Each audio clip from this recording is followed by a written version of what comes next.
King of Prussia, Pennsylvania. If you've never been there, it's a weird little burg with a weird, not-so-little name. We have a big mall, a pretty crappy casino, and a national park that people misconstrue as a battlefield. No fighting ever actually occurred, just rampant starvation. About a 20-minute drive west of Philly, it's the sort of small town that has a quaint, shell appearance that disappears rapidly the moment you meet one of its shining citizens. As a local reporter, I get to meet a lot of them actually, and some might say unfortunately. For example, if the crackheads and daytime drunks don't scare you away, our resident boogeyman, Lucid Larry, sure as hell will. A sort of local, wandering curiosity, Larry is actually an okay guy if you manage to talk to him. Unfortunately, he is also a 7-foot-tall schizo that dresses like Slash every single day. He's also known for freaking out at strangers for giving him even the slightest glance.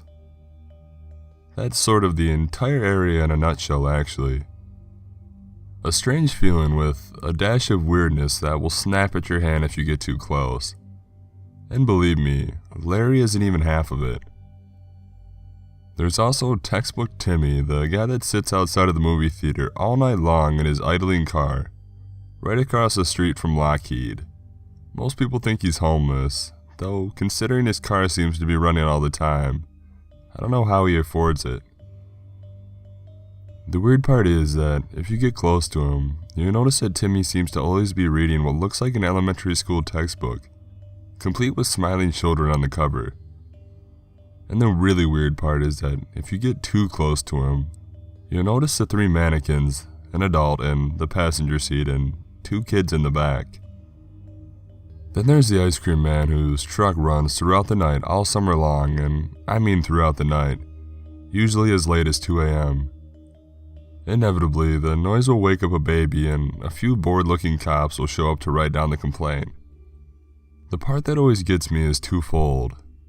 First, absolutely nobody has ever even gotten a lick of ice cream from the guy. And second, whenever the cops show up, after they take down the report, they always say the same thing. If it comes by again, just don't go near it, no matter what. Every single time, I know a few people that have asked why, but they say the cop always just smiles, tips his hat, and wishes them a good night before leaving. And then there's Dave, or rather, the thing that called itself Dave. As I've been told, most of the local kids have come to know him following the incident. Where do I even begin? For starters, nobody knew his age.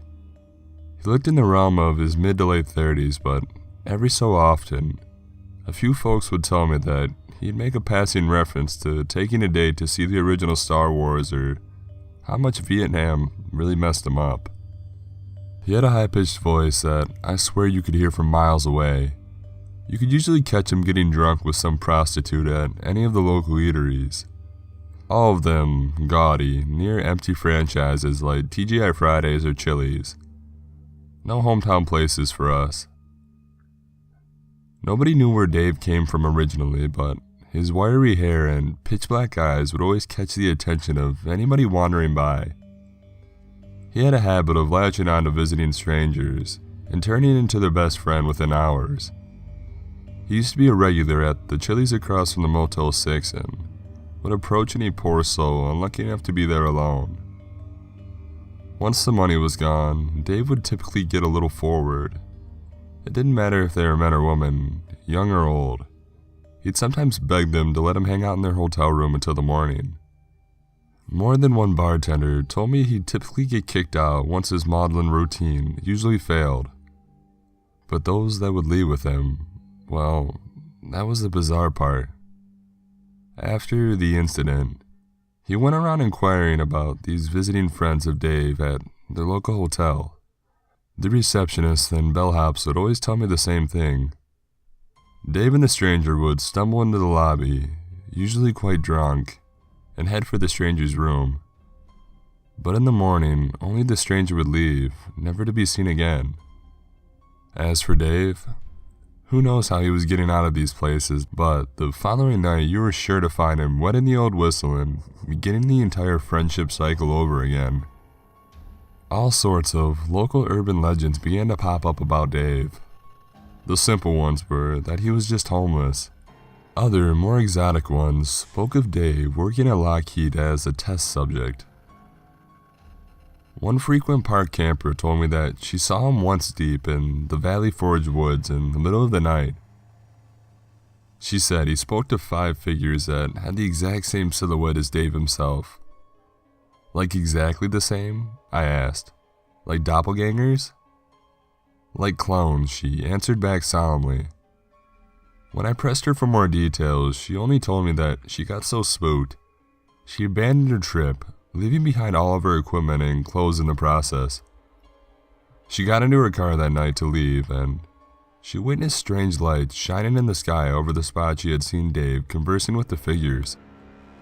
The next day, I went to Friday's for dinner with my family. She said in a low, cautious whisper. He was at the bar and nodded once in my direction. He was wearing some of the clothes that I had left behind. But probably the downright weirdest story about Dave concerns the night that he disappeared.